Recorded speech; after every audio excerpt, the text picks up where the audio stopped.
আল্লাহ রাব্বুল আলামিনের বাণী, ফাইন্না মাআল উসরি ইউসরান, ইন্না মাআল উসরি ইউসরা।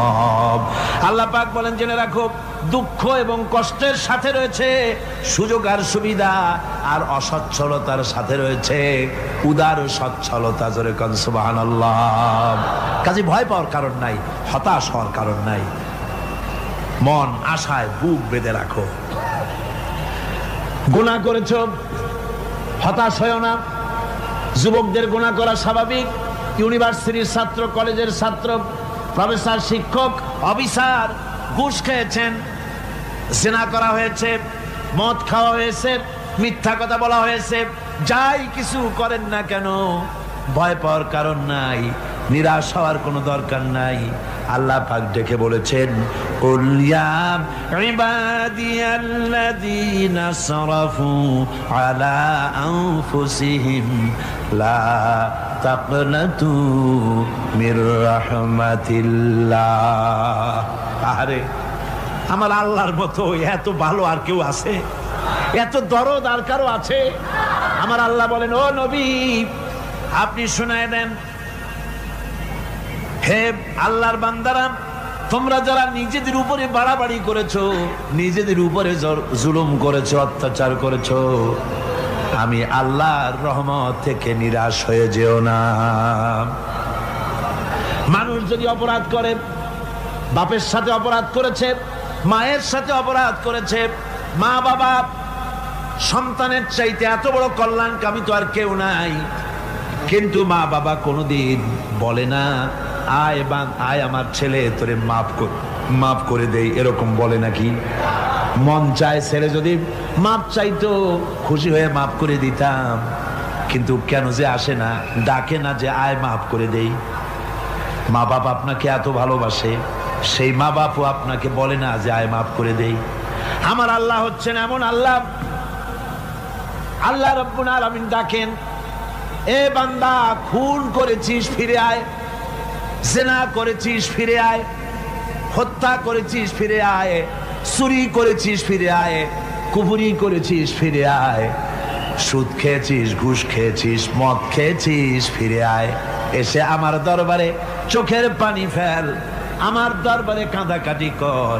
ইন্নাল্লাহা ইয়াগফিরুয যুনুবা জামিআ ইন্নাহু হুয়াল গফুরুর রহিম।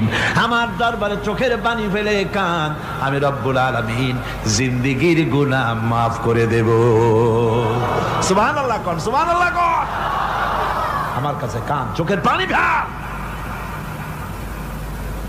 আল্লাহ রাব্বুল আলামিনের কাছে বান্দার দুইটা ফোঁটা বেশি প্রিয়।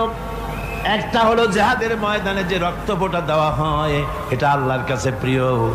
আর আল্লাহর ভয়তে গুনার জন্য লজ্জা করে, অনুশোচনা করে বান্দা যখন চোখের পানি ছেড়ে দেয়, আল্লাহর কাছে এটা অত্যন্ত প্রিয়। নবীজি বলেছেন, বান্দা যখন গুনার ভয়তে, আল্লাহর ভয়তে, জাহান্নামের ভয়তে অনুশোচনা করে যখন চোখ দিয়া পানি ছেড়ে দেয়, ওই চোখের পানি নাকের অর্ধেক আসতে না আসতে আল্লাহ রাব্বুল আলামিন বান্দারে মাফ করে দেন। আল্লাহ বরদাস্ত করতে পারেন না যে বান্দা কান্দু। আমার ভাইরা, আল্লাহ রহমত, এই পৃথিবীতে আল্লাহর রহমতকে 100 ভাগ করা হয়েছে। আল্লাহ রহমতের কত ভাগ? এই 100 ভাগের 1 ভাগ সারা পৃথিবীতে ছড়াই দেওয়া হয়েছে। আর 99 ভাগ কার কাছে? আল্লাহর কাছে। 1টা ভাগ দুনিয়া ছড়ানো হয়েছে আদম আলাইহিস সালাম থেকে নিয়ে এই পর্যন্ত, এখান থেকে নিয়ে কিয়ামত পর্যন্ত পৃথিবীতে যত মানুষ আসবে, যত প্রাণী আসবে, তাদের মধ্যে প্রাণী জগতেও গাভী তার বাছুরকে ভালোবাসে ঠিক কিনা, হাতি তার বাচ্চাকে ভালোবাসে ঠিক কিনা, মুরগি তার বাচ্চাকে ভালোবাসে কিনা, প্রত্যেক মাই তার সন্তানকে ভালোবাসে মানুষের মতো। এই ভালোবাসা, স্নেহ, এই মমতা, এই করুণা, এই মহব্বত 1টা ভাগ দুনিয়ায় দেওয়ার পর আপনি আর আমি যতটুকুন ভাগে পেয়েছি সেই মহব্বতে, স্ত্রীর মহব্বতে অস্থির, মায়ের মহব্বতে অস্থির, সন্তানের মহব্বতে অস্থির। এখন চিন্তা করেন, একটা ভাগ সারা পৃথিবীতে বিতরণ করার পর যেটুক পেয়েছি তাতে যদি এত মহব্বত হয়, তাহলে এর 99 ভাগ মহব্বত যে আল্লাহর কাছে জমা আছে, এই বান্দার জন্য তার কত মহব্বত, এই বান্দার জন্য কত করুণা তার, কত মহব্বত তার, কত দয়া তার। এজন্য আল্লাহ রাব্বুল আলামিন বলেছেন, নাব্বি ইবাদি আন্নী আনাল গফুরুর রহিম। ও আমার নবী, সুসংবাদ দিয়ে দাও, বান্দাদেরকে শোনায় দাও যে আমি আল্লাহ তাআলা ক্ষমাশীল আর দয়াবান। হুজুর কাঁদতেছিলেন, হযরত ওমর রাদিয়াল্লাহু তাআলা আনহু এসে দেখেন হুজুর একা কাঁদতেছে। হুজুর জিজ্ঞেস করছেন, হযরত ওমর জিজ্ঞেস করলেন, হুজুর আপনি কাঁদেন কেন একা একা? হযরত ওমর বলেন, আমি যখন প্রশ্ন করলাম নবীজি বললেন, আমার কাছে কিছু আগে জিবরাইল এসেছিলেন, জিবরাইল এসে আমাকে বললেন আল্লাহ পাক বলেছেন, হে আমার নবী, ইসলামের ভিতরে থেকে যে সমস্ত মানুষগুলো ইসলামের ভিতরে থেকে চুল আর দাড়ি পাকায় দিছে, কিয়ামতের দিন এই লোকগুলারে আমি শাস্তি দিতে আমার শরম হবে। হযরত ওমর বলেন, হুজুর উম্মতের জন্য কত বড় খোঁজ খবর এটা, আর আপনি কাঁদতেছেন। হুজুর বলেন, ওমর তুমি জানো না আমার কান্নার কারণ ভিন্ন। আমার কান্নার কারণ হলো যে আল্লাহ রাব্বুল আলামিন কিয়ামতের দিন দাড়ি চুল পাকা বান্দারে শাস্তি দিতে শরম করবেন, সেই দাড়ি চুল পাকা বান্দাগুলি আল্লাহর সাথে নাফরমানি করতে শরম করে না। আমি এই লজ্জায় কাঁদতেছি।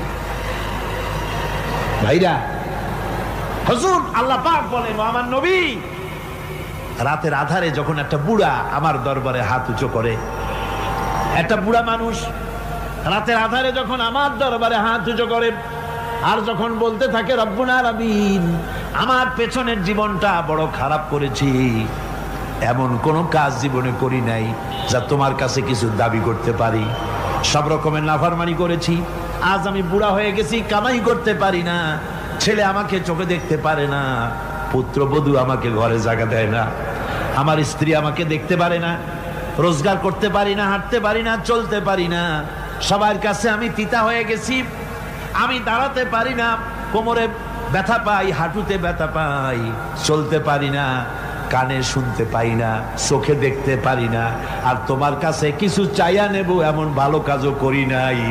এইভাবে যখন বান্দা কাঁদতে থাকে আমার দরবারে, ও আমার হাবিব আমার রহমতের দরিয়ায় জোশ মেরে যায়, আমার শরম হয় এই বুড়াটারে কেমনে খালি হাতে ফিরাইয়া দেই। সুবহানাল্লাহ, সুবহানাল্লাহ। আমার আল্লাহর এত দয়া, আমার আল্লাহর এত মায়া, এত মহব্বত। আমার আল্লাহ রাব্বুল আলামিন বলেন, ওয়াইযা সালাকা ইবাদি আন্নী ফাইন্নী করিব। ও আমার হাবিব, আমার বান্দা আমার ব্যাপারে প্রশ্ন করে, আমি বান্দার একদম নিকটে। কোরআন শরীফের ভিতরে যত জায়গায় রাসূলকে বলা হয়েছে সুয়ালের কথা, আপনাকে প্রশ্ন করা হয়, আল্লাহ তার জবাব কুল এই কথা বলে জবাব দিয়েছেন। যত জায়গায় সুয়াল এসেছে, যেমন কোরআনে কারীমের মধ্যে আল্লাহ পাক বলেন, ওয়ায়াসআলুনাকা আনিল মাহিদ, মেয়েদের হায়েজ সম্পর্কে জিজ্ঞাসা করা হয়, কুল হিয়া আযা, হে নবী আপনি বলুন। এভাবে করে কুল দিয়ে জবাব দেওয়া হচ্ছে। আবার প্রশ্ন করা হচ্ছে, ওয়ায়াসআলুনাকা আনিল আনফাল, এই গনিমতের মাল সম্পর্কে হুজুর আপনাকে, হে নবী আপনাকে প্রশ্ন করা হয়। আল্লাহ কুল দিয়া জবাব দিলেন, আল্লাহ বলেন আপনি বলেন। ওয়ায়াসআলুনাকা আনিল খামরি ওয়াল মাইসির, আল্লাহ পাক বলেন নবী আপনারে প্রশ্ন করা হয়, কুল ফিহিমা ইসমুন কাবীর, আল্লাহ কুল দিয়া বললেন তুমি বলো। আবার বলা হলো, ওয়ায়াসআলুনাকা আনিল আহিল্লা কুল হিয়া মাওয়াকিতু লিন্নাস, ও নবী আপনাকে প্রশ্ন করা হয় চাঁদের ক্রমবর্ধমান এবং ক্রমহ্রাস, এই যে বাড়ে আর কমে, পূর্ণিমা হয়, অমাবস্যা হয়, কেন হয়? আপনি বলুন। কুল, আপনি বলেন। এটা আমি অক্ত এবং সময়, বছর আর দিন গণনা করার জন্য পৃথিবীবাসীদের জন্য বিনা পয়সায় একটা ক্যালেন্ডার বানাইয়া আকাশে ঝুলাই রেখেছি। এভাবে যত জায়গায় এসেছে আপনাকে প্রশ্ন করা হয়, তত জায়গায় আল্লাহ জবাব দিয়েছেন। কুল, আপনি বলেন। গোটা কোরআন শরীফের ভিতরে এই একটি মাত্র জায়গা যেখানে বলা হয়েছে আপনাকে প্রশ্ন করা হয়। আল্লাহ এখানে বলতে পারতেন কুল, আপনি বলেন, আল্লাহ তোমাদের নিকটবর্তী, এভাবে জবাব হয় নাই। এটা কায়দাটা হলো এই, আল্লাহ বলতেছেন ওয়াইজা সালাকা ইবাদি, ও আমার নবী, প্রশ্ন তো আমার বান্দারা আমার ব্যাপারে করেছে, এবার আপনার জবাবের কোনো দরকার নাই। প্রশ্ন আমার ব্যাপারে, আমি নিজে জবাব দিয়ে দেই। ফা ইন্নী কারীব, ও বান্দা, আমার ব্যাপারে প্রশ্ন করেছিস, জবাব আমি দেই, আমি তোর সবচাইতে বেশি নিকটে। সুবহানাল্লাহ, কত নিকটে? وَنَحْنُ أَقْرَبُ إِلَيْهِ مِنْ حَبْلِ الْوَرِيدِ, তোর যে রগ, এই শাহরগের চাইতেও আমি তোর বেশি কাছে। সুবহানাল্লাহ, আমারে ডাক, আমারে ডাক, কলিজা দিয়া ডাক, অন্তর দিয়ে ডাক। মনের থেকে মানুষ যদি ডাকে, মুখের ডাক আর মনের ডাক এক জিনিস নয়। দিল সে জুবাত নিকলতি হ্যায়, असर रखती है पर नहीं मगर ताकते परवाज रखती है। দিল থেকে যে কথা বেরোয় তা প্রভাব বিস্তার করে, ডানা নাই কিন্তু ওড়ার ক্ষমতা রাখে। মনের কথাই ভিন্ন। মন থেকে, দিল থেকে, কলিজা থেকে, অন্তরের গভীর কন্দর থেকে মুহাব্বতের সাথে কেউ যদি একবার বলে আল্লাহ, বলেন আল্লাহ, আল্লাহ, আল্লাহ, আল্লাহ রাব্বুল আলামিন বলেন, অন্তরের অন্তঃস্থল থেকে একটি বার যদি বান্দা বলেন আল্লাহ, আল্লাহ বলেন 70 বার সাড়া দিয়া জিজ্ঞেস করি, বান্দা কি চাও, আমি তোমার কাছে আছি। সুবহানাল্লাহ, আমি তোর একদম কাছে, কি চাস বল, বল আমার কাছে। এমন দয়াবান, এমন মেহেরবান, এমন আল্লাহ আমাদের। সে আল্লাহ রাব্বুল আলামিন, তিনি বলছেন وَقَالَ رَبُّكُمْ উদউনি আস্তাজিব লাকুম, তোমাদের রব বলেছেন আমারে ডাকো, আমি আল্লাহ ডাকের সাড়া দিয়া দেব। সুবহানাল্লাহ, কারে ডাকতে হবে? কারে ডাকতে হবে? এই বিশাল জনসমুদ্র একযোগে চিল্লা এখন কারে ডাকতে হবে? কোন পীর সাহেবকে নয়, আল্লাহর কসম কোন খাজা বাবাকে নয়, ডাকতে হবে কারে? চিল্লা এখন কারে? ওয়াকালা রাব্বুকুম উদউনি, তোমার রব তোমাকে বলতেছে আমারে ডাকো, আস্তাজিব লাকুম, আমারে ডাকবে আমি সাড়া দিয়ে দেব। সুবহানাল্লাহ, আল্লাহকে ডাকেন। কি চাই আপনার, বলেন কি চাই? আল্লাহর কাছে চান, আল্লাহ দিয়ে দিবে। দেওয়ার জায়গা আল্লাহর কাছে চাইবেন, আল্লাহ দিবেন। দেওয়ার জায়গা, চাওয়ার জায়গা হলো সেজদায় পড়ে যাবেন। আমার ভাইয়েরা, জায়গাটা চিনায় দিলাম। মাজারে যাওয়া লাগবে না, কবরে যাওয়া লাগবে না। 2 রাকাত নামাজ পড়ে সেজদায় পড়ে গিয়া যত বিপদ আছে, মুসিবত আছে, সেজদার মধ্যে চোখের পানি ছেড়ে দেন আর কেন্দে কেন্দে জীবনের কথা বলেন। আল্লাহ রাব্বুল আলামিন আপনার আওয়াজ শুনবেন আর দোয়া কবুল করে নিবেন। কাঁদতে হবে আল্লাহর কাছে। কার কাছে? আল্লাহর কাছে। সুম্মা ইস্তাগফিরুল্লাহ, আর এরপরে সে যদি আমি আল্লাহর কাছে ক্ষমা চাই, ইয়াজিদিল্লাহ গফুরার রহিমা, সে আমি আল্লাহকে গফুর এবং রহিম হিসাবে পাবে। সুবহানাল্লাহ, আল্লাহকে গফুর এবং রহিম হিসাবে পাওয়া যাবে। সব আল্লাহকে বলতে হবে, গুনাহ মাফ চাইতে হবে। এই জন্য হুজুর সাল্লাল্লাহু আলাইহি ওয়াসাল্লাম দৈনিক 100 বার তওবা পড়তেন। কোন হাদিসে আছে 70 বার, কোন হাদিসে আছে 100 বার তওবা পড়তেন। নামাজের পরে তো প্রত্যেক নামাজই পড়তেন হুজুর, সালাম ফিরাতেন আর সাথে সাথে বলতেন আল্লাহু আকবার, আস্তাগফিরুল্লাহ, আস্তাগফিরুল্লাহ, আস্তাগফিরুল্লাহ। মনে থাকবে আপনাদের? মনে থাকবে? সালাম ফিরে কি বলবেন? না, সালাম ফিরে আবার সাথে সাথে বলবেন আল্লাহু আকবার, তারপরে পড়বেন আস্তাগফিরুল্লাহ আস্তাগফিরুল্লাহ আস্তাগফিরুল্লাহ, তওবা পড়বেন। আল্লাহর কাছে সবসময় গুনাহ মাফ চাইতে থাকবেন, বিনীত থাকবেন। আল্লাহকে পাওয়া যাবে, তাকে রহিম হিসেবে পাওয়া যাবে। সুতরাং ঈমান বিল্লাহ, আল্লাহর প্রতি ঈমান আনলে পরে চতুর্থ নম্বরের যে উপকারটা হবে সেটা হলো হতাশায় ভুগবে না, নিরাশায় ভুগবে না, আশায় বুক বেঁধে উঠবে, ঈমান মজবুত হবে, আল্লাহর কাছে মানুষ বিনয়ী হয়ে যাবে। এবার পঞ্চম নম্বরের উপকার আমি বলছিলাম, ঈমান বিল্লাহ, আল্লাহর প্রতি ঈমান আনলে পরে অসংখ্য উপকার হয়, অসংখ্য বৈশিষ্ট্য আছে। এর 6টা উপকারের কথা আমি বলবো। কয়টা? অসংখ্য উপকারের ভিতরে প্রধান 6টি উপকারের কথা বলবো। এর বললাম কয়টা? 4টে বলছি। এবার বলো পঞ্চম উপকারের কথা। আল্লাহর প্রতি আপনি পূর্ব পশ্চিমে কতবার মুখ ঘোরালেন, এটাই কিন্তু আপনার আসল সৎ কাজ নয়। আসল সৎ কাজ হলো আল্লাহর প্রতি ঈমান আনা। এই ঈমানের ব্যাপারে 3টা দিন আমরা পার করে দিলাম, এখনো কথা শেষ হয় নাই। আল্লাহর প্রতি ঈমান আনলে পরে যে উপকারটা হবে পঞ্চম নম্বরে, সেটা হলো কঠোর এবং কঠিন বিপদের ভিতরে বান্দার ভিতরে অবিচলতা এবং ধৈর্যের সৃষ্টি হয়ে যাবে। আলহামদুলিল্লাহ। কঠিন বিপদ মুসিবত আসলে পরে সে অবিচল থাকবে। সারা দুনিয়ার বিপদ আপদ, শত্রুতা, দুঃখ, কষ্ট, মুসিবত, জুলুম, নির্যাতন সবকিছু পাহাড়ের মতো উঁচু হয়ে তাকে ঘিরে ফেলবে, কিন্তু তাকে এক চুলও নাড়াতে পারবে না। আলহামদুলিল্লাহ। সারা পৃথিবী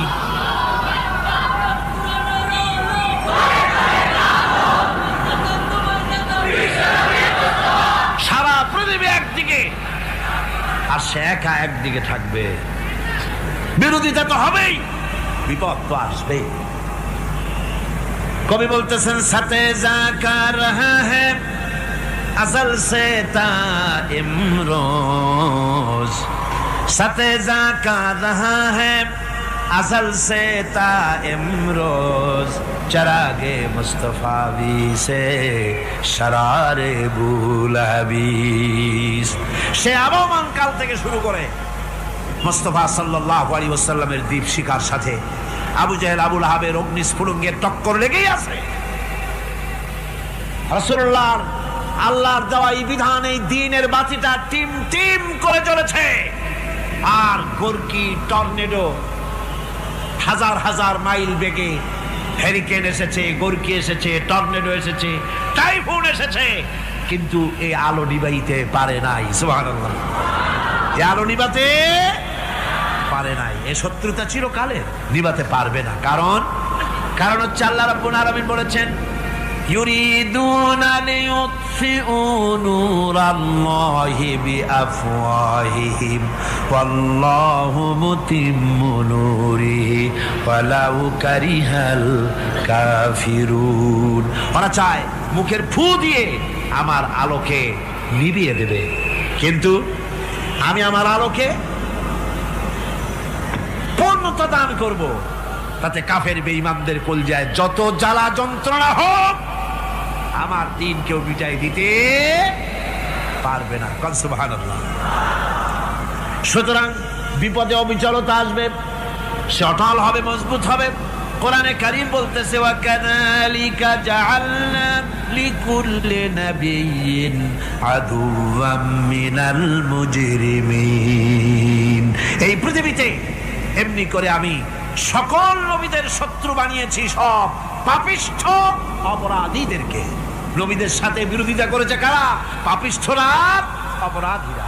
আজও খুঁজে দেখেন, আজও ইসলামী আন্দোলনের বিরোধিতা যারা করে সবগুলি কি? পাপিষ্ঠ। সত্য কি না কর? ইসলামী আন্দোলনের বিরোধিতা যারা করে হিসাব করে, চোখ দিয়ে তাকায় দেখেন, খুঁজে দেখেন তাদের নামগুলি।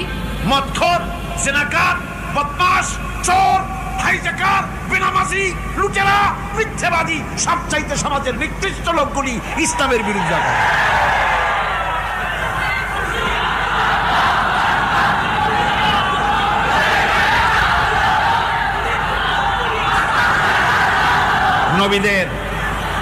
নবীদের শত্রু আল্লাহ বলেন সব যুগে নবীদের সাথে শত্রুতা করেছে পাপিষ্ঠরা। আল্লাহর কথা, কার কথা? সকল যুগে নবীদের সাথে শত্রুতা করেছে পাপিষ্ঠরা, নিকৃষ্ট ধরনের অপরাধীরা।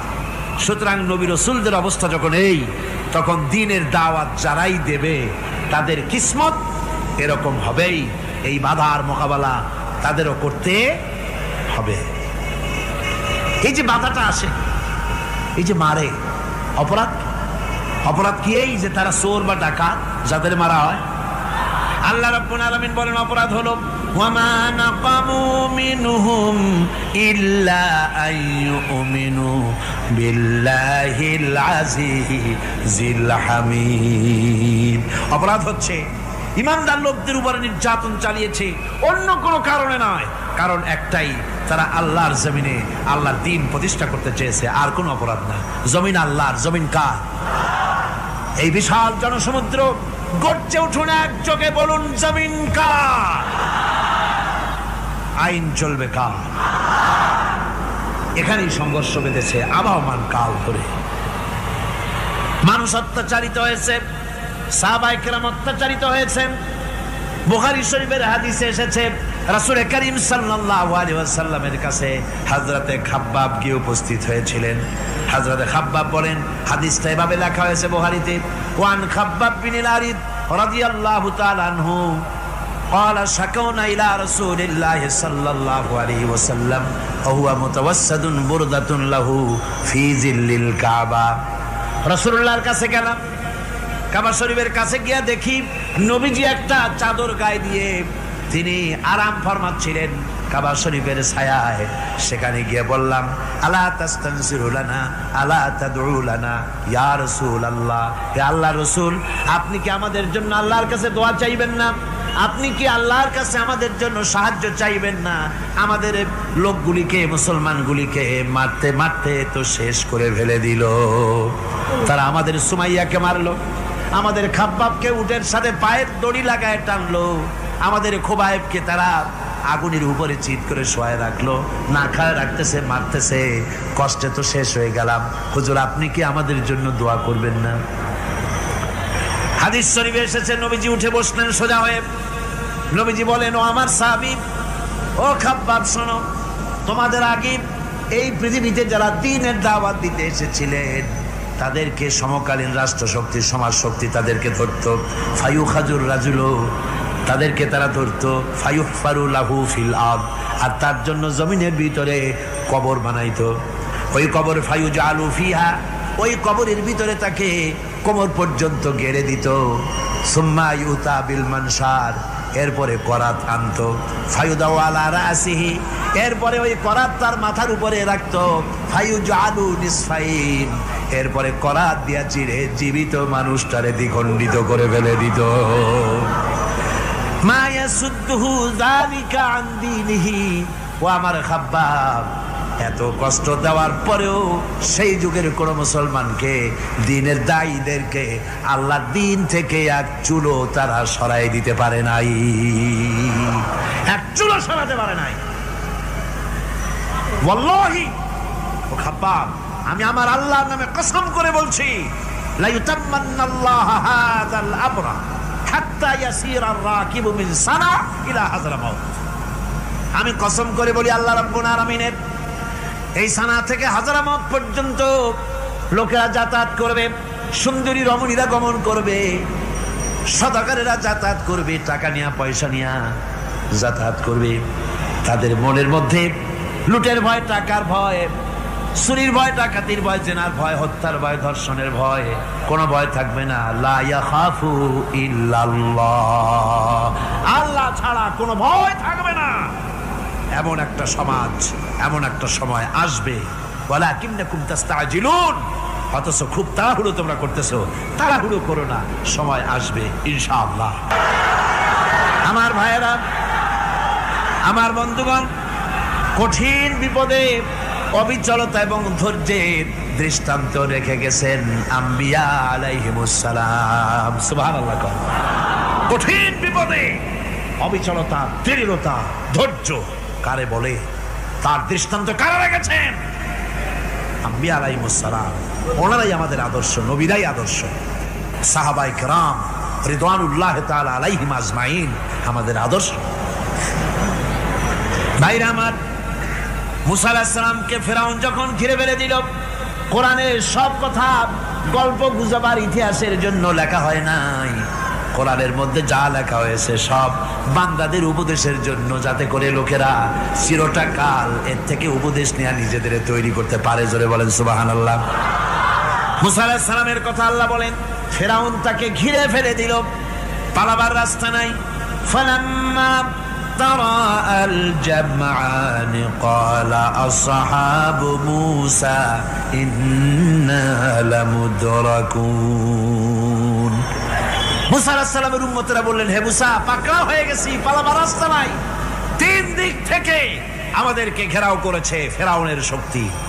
সামনে কি দরিয়া, আর তিন দিকে কি ঘেরাও আন্দোলন।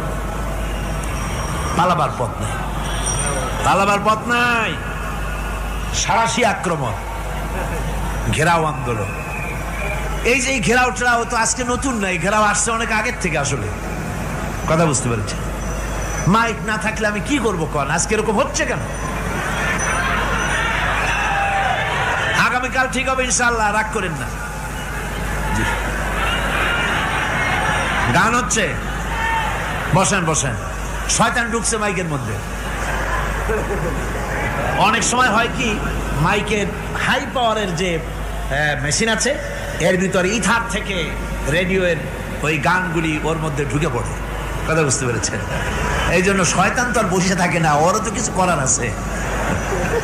ধৈর্য ধরেন, ধৈর্য ধরেন। কালকে অপারেটরদেরকে মাওলানা শামসুদ্দিন সাহেবের কাছে অনুরোধ করব, অপারেটর একটু ভালো করে হেদায়েত করে দেবেন।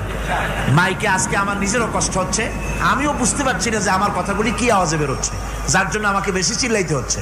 বক্তাকে কি লাউডে তার কথা বেরোচ্ছে তা তার কানে আসতে হয়, তাহলে বোঝা যায় যে আমার কথাগুলি কিভাবে বেরোচ্ছে। এটা এই অবস্থায় সিচুয়েশন আজকে নাই, এবং লোকেরাও মাইকের ব্যাপারে আজকে অভিযোগ করেছে, যা বিগত 16 বছরে করে নাই। সেটের ব্যাপারে কোথাও কোনো অসুবিধা হয়েছে? মাইকটা ভালো, এবং মাইক যারা দেন প্রতি বছর খেদমত করে, আল্লাহ তাদের প্রতি রহম করুন। সবাই বলেন আমিন। এদেরকে রাগ করে পথে পাই আবার মারধর করেন না। সিলেটের যে তাফসির মাহফিল হয়, বিগত 19 বছর তাফসির করেছি একটানা, এবার 20 বছর পুরো হবে ইনশাআল্লাহ। সিলেটে একটানা 20 বছর তাফসির করতেছি সেখানে।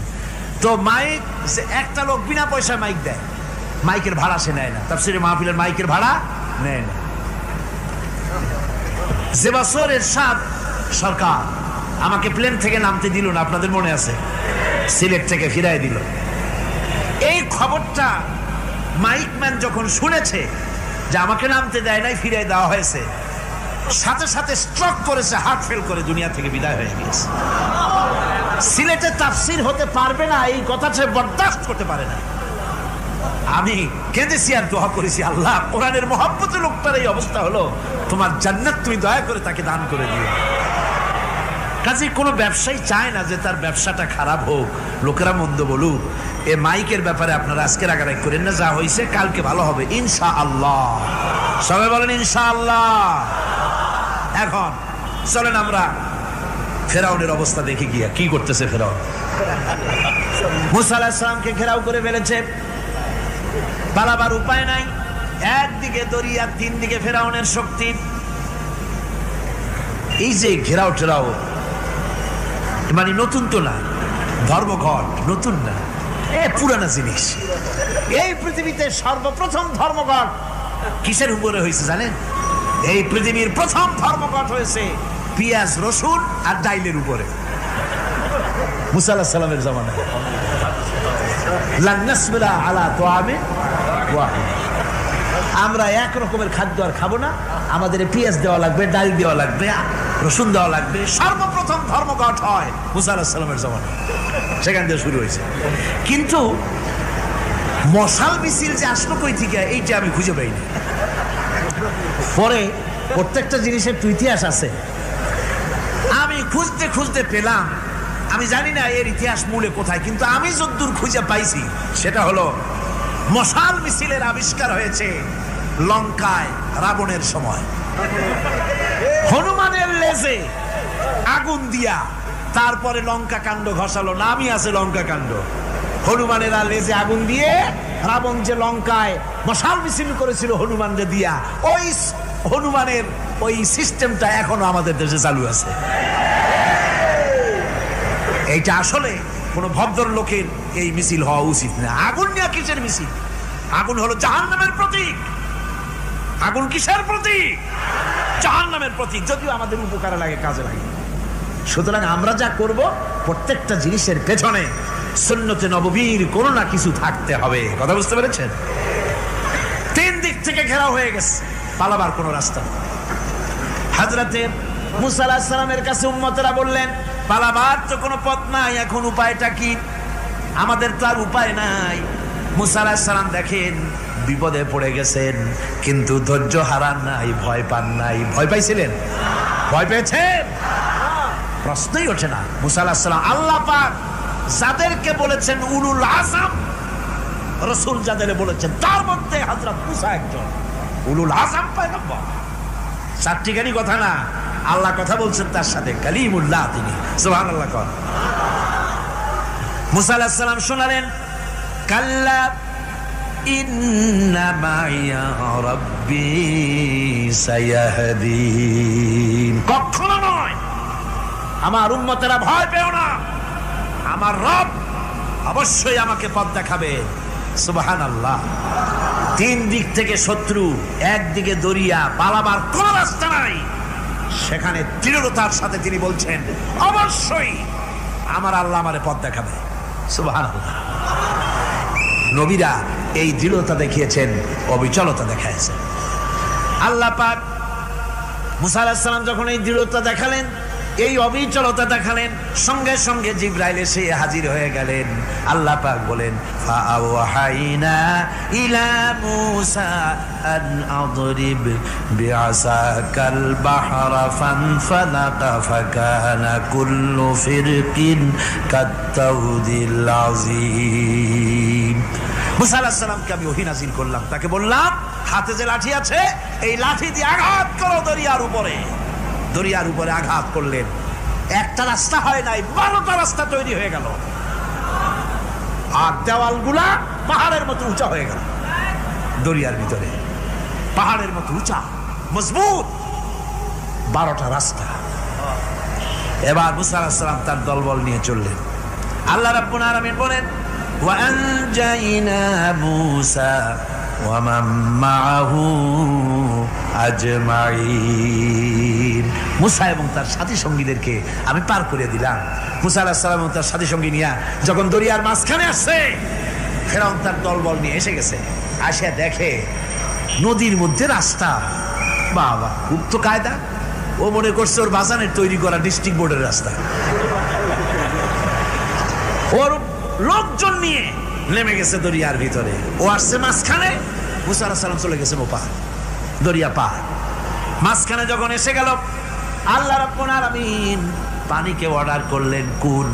আল্লাহর তো বটন টেপা লাগে না, মুখ দিয়া কোনো হুকুম করা লাগে না, শুধু বলেন কুন। যে ব্যাপারে কুন বলেন ফায়াকুন, সাথে সাথে হয়ে যায়। আল্লাহ বললেন কুন, আর অমনি রাস্তা বন্ধ হয়ে গেল। এবার তুফান শুরু হয়েছে নদীতে, ঢেউয়ের উপরে ঢেউ, মৌজুন কাল জিবাল, পাহাড়ের মতো উঁচু হয়ে হয়ে ঢেউ আসতেছে। দলবল ঘোড়া আর অস্ত্রপাতি যা ছিল সব মরিয়া শেষ। এবার ফেরাউন একা উপরে ওঠে আর নিচে নামে, পানি খেতে খেতে পেটের কাম সারা। জনমের খাওয়া খাইছে পানি, এখন জান যায়। বাঁচবার আর উপায় নাই, বাঁচবার আর উপায় নাই। ফেরাউন তার নিজের জীবন সম্পর্কে হতাশ হয়ে গেল। এবার ফেরাউন বলতেছে, আমানতু আন্নাহু লা ইলাহা ইল্লাল্লাযী আমানাত বিহি বানু ইসরাঈল। আমি ঈমান আনলাম, আমি ঈমান আনলাম, আল্লাহ ছাড়া কোনো ইলাহ নাই। ওই আল্লাহর উপর ঈমান আনলাম যে আল্লাহর উপরে ঈমান এনেছে বনি ইসরাঈলেরা। আল্লাহ যাতে ঠিক পায় যে কোন আল্লাহর উপর ঈমান আনছে। বনি ইসরাঈল আল্লাহর উপর ঈমান আনলাম। আল্লাহ এই তো মুসলমান হয়ে গেছি, এরপরও আমার জুবাও কেন? আল্লাহ রাব্বুল আলামিন জবাবে বলেন, আল আন, এখন ওয়াকাদ আসাইতা ক্বাবলু ওয়া কুনতা মিনাল মুফসিদিন, এখন ঈমান আনার কথা বলছো, অথচ যুগের পর যুগ, বছরের পর বছর ধরে আমার মানুষের উপরে মন গড়া আইন চালায়েছো, আমার পয়গম্বরের সাথে বেয়াদবি করেছো। আজ তোমাকে আমি ছাড়ছি না, তোমাকে আজকে ছেড়ে দেব না, আমি তোমাকে মারব। আর সমস্ত প্রাণীগুলিকে, স্থলচর প্রাণীগুলিকে আল্লাহ পাক অর্ডার দিয়া দিলেন, এই ফেরাউনের লাশকে ডুবাবি না, পচাবি না, খাবি না। আল ইয়াউমা নুনাজ্জিকা বিবাদানিক, আমি তোমার শরীরে বাঁচায় দেব। পোকে খাবে না, পানিতে পচবে না, মাছে খাবে না, কুমিরে খাবে না, দুনিয়ার কোনো পশুতে খাবে না। আমি তোরে শুটকি বানাইয়া রাখবো, যাতে করে দুনিয়ার সমস্ত ফেরাউন যত যুগে যুগে আসে তোরে দেখে যেন হেদায়েত নিতে পারে। ফেরাউনকে আল্লাহ শুটকি বানায় রাখছে। আমি ফেরাউনদের লাশ দেখেছি ব্রিটিশ মিউজিয়ামে। ফেরাউন তো একটা না, অনেকগুলা। আসলটারে অবশ্য দেখিনি। ব্রিটিশ মিউজিয়ামে ওই ফেরাউনগুলার লাশ যখন অসুবিধা হয়, মমিগুলি, তখন ইংল্যান্ডে নিয়ে যায় চিকিৎসা করাবার জন্য। চোখ টোক আছে গর্তের ভিতরে, তারপরে চামড়া টামড়া হাড়ের সাথে মিশানো, ওইভাবে চেহারা দেখলে মনে হয় যে সত্যি ফেরাউনিগুলো। আর ব্রিটিশের কাম মিশর থেকে না আনছে এমন কোনো জিনিস নাই। আমি সেখানে এক বক্তৃতায় বলছিলাম, আপনারা এদের এখন সভ্য, এদের এখন ভদ্র, এরা হলো ইন্টারন্যাশনাল চোর। ওরা সারা দুনিয়া চুরি করেছে। লন্ডনে বক্তৃতা করেছি, সারাটা দুনিয়া চুরি করছে, আমাদের দেশকে শোষণ করেছে। এই বিশাল ভূভাগকে শোষণ করে ইংল্যান্ডের দ্বীপটাকে তারা সাজাইছে। তারা ময়ূর সিংহাসনের, শাহজাহানের ময়ূর সিংহাসনের ময়ূরের বাম চোখে কোহিনূর মণি লাগাইছিলেন। শাহজাহান ময়ূরের ডান চোখে কোহিনূর মণি লাগায় নাই। কোহিনূর মণির অনেক দাম, আমি দেখে এসেছি মণি। এখন সেটা কুইন এলিজাবেথের মুকুটে শোভা পাচ্ছে। সেই মণি এমনি বলে প্রবাদে, 7 রাজার ধন 1 মাণিক্য, বলেন এরকম, অনেক দাম।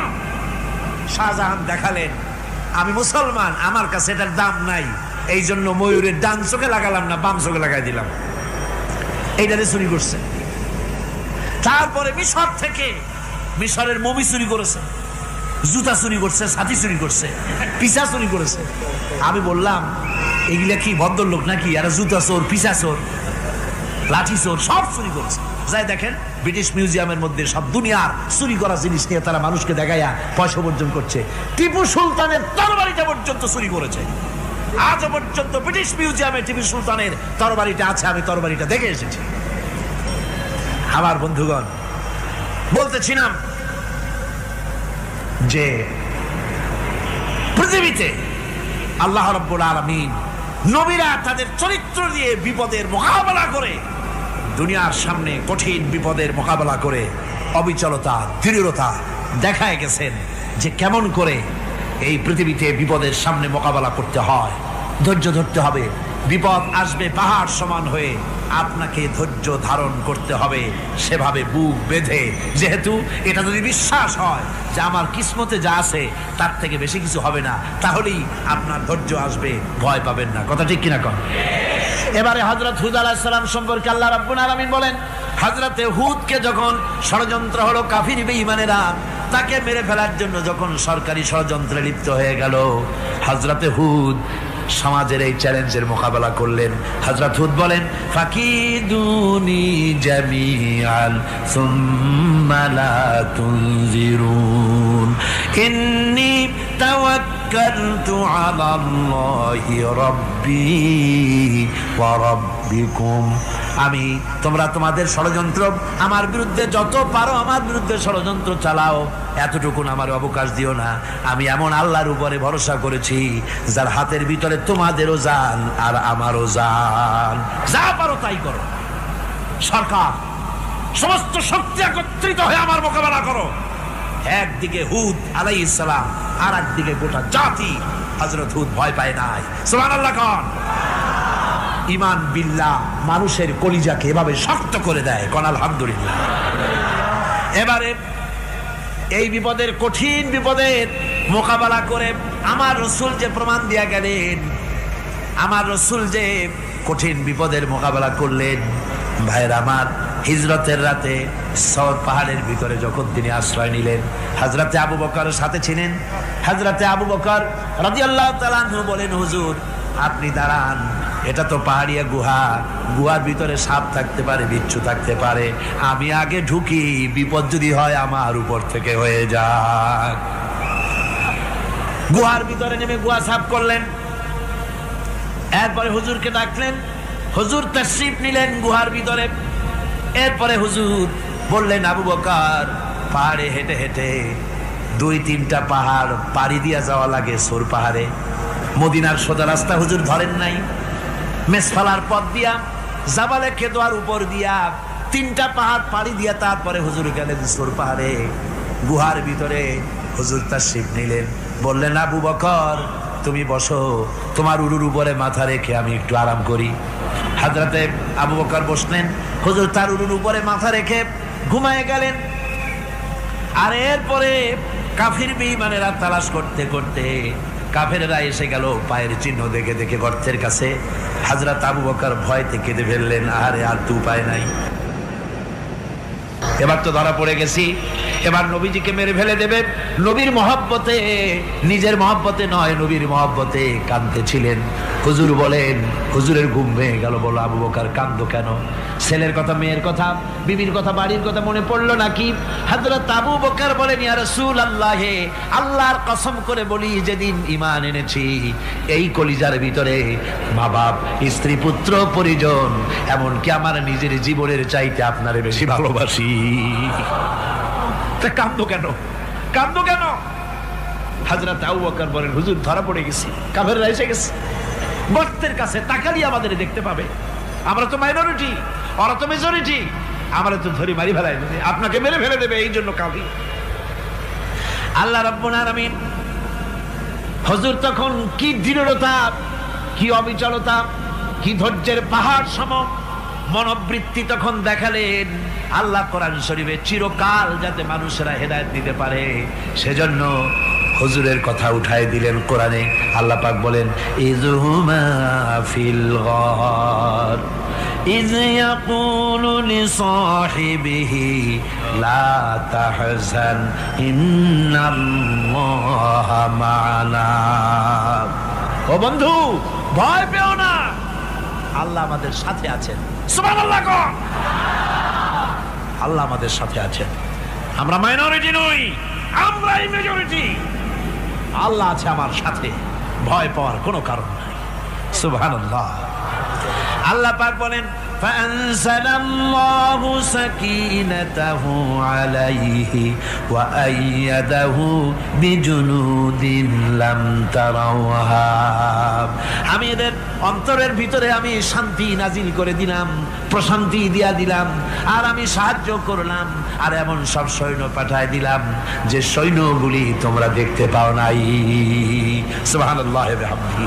ভাইরা আমার, রাসূল করিম সাল্লাল্লাহু আলাইহি সাল্লাম এই বিপদের মাঝে, চরম বিপদের মাঝে অবিচলতা, দৃঢ়তা, কঠিন আত্মনির্ভরতা দেখিয়েছেন। এগুলি হলো ঈমানের 5ম নম্বরের উপকারিতা। আল্লাহর প্রতি ঈমান আনলে এভাবে পাহাড় সম ঈমান মজবুত হয়ে যায়।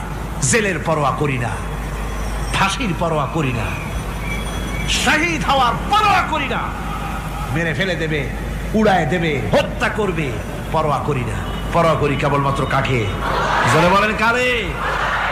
এইরকম মুসলমান হাজার হাজার লাখ লাখ দরকার নাই, 313 জন যথেষ্ট। কয়জন যথেষ্ট? 313 জন যথেষ্ট। বদরে যারা জান দিয়ে মাল দিয়ে দিনকে প্রতিষ্ঠিত করেছিলেন। এরকম 313 দিনই যথেষ্ট ছিল। এই দৃঢ়তা, এই অবিচলতা, এই ঈমান, এই ধৈর্য শিক্ষা দেয়, এই উপকার করে ঈমান বিল্লাহ। আল্লাহর প্রতি ঈমান আনলে এভাবে পাহাড়ের মতো শক্ত হয়ে যায় কলিজা। কোন আলহামদুলিল্লাহ। আমার বন্ধুগণ, এবার আমি বলবো সর্বশেষ উপকারের কথাটা বলি, মোনাজাত ছেড়ে দেব। কয়টার কথা বলছিলাম? উপকার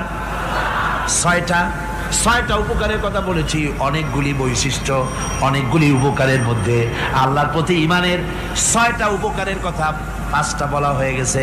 এবার 6ষ্ঠ নম্বর এবং শেষ নম্বর, এটা হচ্ছে আল্লাহর প্রতি ঈমান আনলে পরে তার দ্বারা সবচাইতে বেশি ফায়দা পায় সমাজ এবং রাষ্ট্র। কোন আলহামদুলিল্লাহ, কোন আলহামদুলিল্লাহ। আল্লাহর প্রতি ঈমানের দ্বারা নৈতিক সংশোধন হয় এবং রাষ্ট্র আর সমাজ সবচাইতে বেশি উপকৃত হয়। কারণ হলো ঈমানদার ব্যক্তি আল্লাহর প্রতি যে ঈমান এনেছে তার মনের মধ্যে ধারণা এটা হয়, আমার কোনো কাজ তো গোপন থাকে না। ইন্নাল্লাহা লা ইয়াখফা আলাইহি শাইউন ফিল আরদি ওয়ালা ফিস সামা। আল্লাহর কাছে গোপন বলতে কিছু নাই, আকাশেও নাই, জমিনেও নাই, কোনো কিছু গোপন নাই। সুতরাং আমি যা করি সব আল্লাহ দেখেন এবং শোনেন। এমনকি মানুষ যে কল্পনা করে সে কল্পনাও আল্লাহ টের পায় না, নাকি? টের পায় কিনা? وَإِن تُبْدُوا مِنْ أَنفُسِكُمْ أَوْ تُخْفُوهُ يُحَاسِبْكُم بِهِ اللَّهُ। মনের ভিতরে যে কল্পনা করো, আল্লাহ পাক বলেন এই কল্পনারও হিসাব আমি রব্বুল আলামিন তোমার কাছ থেকে নেব। ফায়ুআযযিবু মান ইয়াশাউ, যারে খুশি শাস্তি দেব আর যারে খুশি আমি maaf করে দেব। জোরে বলেন সুবহানাল্লাহ। ফায়াগফিরু লিমান ইয়াশা ওয়া ইউআযযিবু মান ইয়াশা, যারে খুশি maaf করব, যারে খুশি শাস্তি দেব, কল্পনারও হিসাব নেব। এই কথা মুমিনের যদি জানা থাকে তাহলে আর তার কোনো চিন্তা থাকে না, তার নৈতিক চরিত্র ভালো হয়ে যায়। কোন সুবহানাল্লাহ। আমার বন্ধুগণ, ঈমানদার লোক আল্লাহর প্রতি ঈমান আসলে পরে সমাজ উপকৃত হয়, রাষ্ট্র উপকৃত হয়ে যায়। যেহেতু বান্দা জানে আমি দায়িত্বহীন কোনো কথা বলতে পারবো না, দায়িত্বহীন কোনো কাজ করতে পারবো না। আল্লাহ পাক বলেছেন, মা ইয়ালফিযু মিন কাউলিন ইল্লা লাদাইহি রাকীবুন আতীদ। বান্দা এমন কোনো কথা বলে না যে কথা আমার ফেরেশতারা রেকর্ড করে না রাখে। কাজী মুমিন ব্যক্তি আল্লাহর ভয়তে দায়িত্বহীন কথা বলবে না। নির্বাচন আসতে পরে রাস্তা সোনা দিয়ে বান্ধায় দেব, এই করব সেই করব, না খাইয়া কেউ মরবেন না। আসে না নির্বাচনের সময় সারাগালি বদনারা মঞ্চে দাঁড়িয়ে কত বড় বক্তৃতা করে, ভাইয়ের আমার, বোনের আমার, এবার আমার বোতল মার্কা বাক্স, আপনারা আমাকে ভোট দিয়ে দেশ এবং জাতির আরেকবার 12:30 বাজাইবার সুযোগ দিন। এবার ক্ষমতায় গেলে কেউ না খাইয়া মরবেন না, কিন্তু কি খাইয়া মরবে তাও বলে না। এর মারফতি অর্থ হচ্ছে এই, ওরা যদি ক্ষমতায় যেতে পারে তাহলে বিষ খাইয়া হোক, গুলি খাইয়া হোক, কিছু না কিছু খেয়ে মরতে হবে। একেবারে খালি পেটে মরলে গ্যাস্ট্রিক হওয়ার সম্ভাবনা আছে। ঈমান বিল্লাহ যদি না থাকে, আল্লাহর ভয় যদি না থাকে, তাহলে দায়িত্বহীন কথা বলে। আর আল্লাহর ভয় যদি থাকে তাহলে নৈতিকতার সংশোধন হয়ে যায়, দায়িত্বপূর্ণ কথা বলে, মানুষকে ফাঁকি দেয় না। আমার বন্ধুগণ, আল্লাহ রাব্বুল আলামিন তার বান্দা যারা আল্লাহকে ভয় করে, সে ভয় করা বান্দাগুলির মনের মধ্যেই চিন্তা এসে যায়, আমি যেখানে থাকি না কেন আল্লাহ আমাকে দেখতেছেন, শুনতেছেন। রাতে হোক দিনে হোক যেখানে আছি আল্লাহ আমারে দেখতেছেন। আল্লাহ পাক বলতেছেন, ওয়া হুয়া মাআহুম ইজ ইউবাইতুনা মা লা ইয়ারদা মিনাল কওলি ওয়া কানা আল্লাহু বিমা ইয়ামালুনা মুহীতা। আল্লাহ পাক বলেন, আমি তো আমার বান্দার নিকটে তখনও থাকি যখন সে গোপনে গোপনে রাতের বেলায় আমার মর্জির খেলাফ পরামর্শ করে। আমার মর্জির খেলাফ পরামর্শ করতেছে রাত্রে, আমি তো তখনও কাছে থাকি, ওটা আমি শুনি। ঈমান যদি আসে তাহলে এই সব কাজ থেকে সে বিরত থাকে। সে যদি কম হয় সেখানেও আল্লাহ, বেশিও যদি হয় সেখানেও আল্লাহ। এমন কোন জায়গা আছে নাকি চিটাগংয়ে যেখানে আপনি একটা আকাম করবেন আর আল্লাহ টের পাবে না? কোন আছে নাকি? আচ্ছা চট্টগ্রামে না থাকুক, বাংলাদেশের কোন জায়গা আছে নাকি? পার্বত্য চট্টগ্রামে যত পাহাড় আছে, উঁচু নিচে জায়গা আছে, ওই জায়গায় বোধহয় আছে নাকি? সারা পৃথিবীতে আছে কোথাও? আল্লাহকে ফাঁকি দেওয়ার জায়গা কোথাও? সব স্পষ্ট। আল্লাহ কি ঘুমায় নাকি? ঘুমায়? তার কাছে দিনও যায় রাতও তাই, সমানে তিনি দেখতে পান, শুনতে পান, সবকিছু দেখতে পান, সবকিছু শুনতে পান। তাকে ফাঁকি দেওয়ার কোনো উপায় না। এই জন্য ৬ষ্ঠ নম্বরের উপকার যেটা হয় সেটা হলো সমাজ উপকৃত হয় ওই মানুষ দিয়ে যার মধ্যে ঈমান আছে। হযরত ওমর রাদিয়াল্লাহু তাআলা আনহু রাতের আধারে শেষ রাত্রে ঘুরতেছিলেন, দেখেন এক বাড়িতে কথা হচ্ছে, কথাবার্তার আওয়াজ পাওয়া যায়। মনে করলেন কোনো অসুখ বিসুখ নাকি। ঘরে গিয়ে কান পাচ্ছেন দেওয়ালের সাথে, শুনতে পাচ্ছেন ভিতরে বুড়ি মা তার মেয়েকে বলছে, এই মেয়ে ওঠ, উটের দুধ দোয়াই নিয়ে আসছি, এর মধ্যে পানি মিশা, তারপর সকালে বাজারে নিয়ে যা। মেয়ে বলছে, মা এই কামটা আমি পারবো না। কেন পারবি না? হযরত ওমর ফরমান জারি করেছেন, দুধে পানি মিশাতে নিষেধ করেছেন, কাজে এই কাজটা আমি পারবো না। আরে বেটি, আমিরুল মুমিনিন দেখ এখন কোথায় যাই ঘুমায় আছে, সে কি দেখতেছে নাকি যে পানি মিশাই না কি মিশাই? মেয়ে বলতেছে, মা আমিরুল মুমিনিনকে ফাঁকি দেওয়া যেতে পারে, তার পুলিশ বাহিনীকে ফাঁকি দেওয়া যেতে পারে, কিন্তু আল্লাহ রাব্বুল আলামিনের চোখকে ফাঁকি দেওয়া যাবে না। হযরত ওমর এই কথা শুনে বাড়ি চলে গেলেন আর নিজের ছেলেকে ডেকে বললেন, ছেলে আমার, অমুক জায়গায় একটা বাড়ি আছে, আর সেখানে একটা যুবতী মেয়ে আছে, ওই মেয়েটার বিয়ে হয়েছে কিনা শোনো, যদি বিবাহ না হয়ে থাকে তুমি তোমার নিজের বিয়ের প্রস্তাব দাও। আমিরুল মুমিনিন এই মেয়েটা সুন্দরী কেমন, স্বাস্থ্য কেমন কিছুই দেখলেন না, দেখলেন তাকওয়া। কি দেখলেন? আল্লাহর ভয়। আল্লাহর ভয় যখন একটা জাতির মধ্যে আসে, পুলিশ লাগে না, পুলিশের কাজ কমে যায়।